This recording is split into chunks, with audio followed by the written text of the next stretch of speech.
इथल्या पिंपरी चिंचवड आणि पुणे शहरातल्या बांधवांचं पण दर्शन झालं, भेट झाली.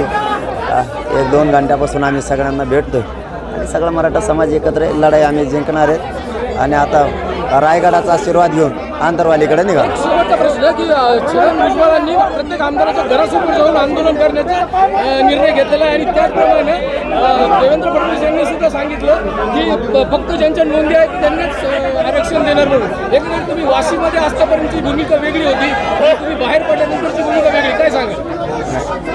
त्याला जिथं करायचं, जिथं आंदोलन करायचं तिथं करा, आम्हाला काय अडचण नाही आंदोलन कुठे केलं तरी.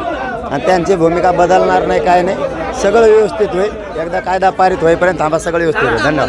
धन्यवाद. चंद्रशेखर बावनकुळे असं म्हणालेले आहेत की हे काय आरक्षण किंवा हे जे काही जी आहे तो परमनंट नाही आहे, त्यावर हरकती मागवलेल्या आहेत आणि हरकतीनंतर या ठिकाणी तुम्ही जे काही असेल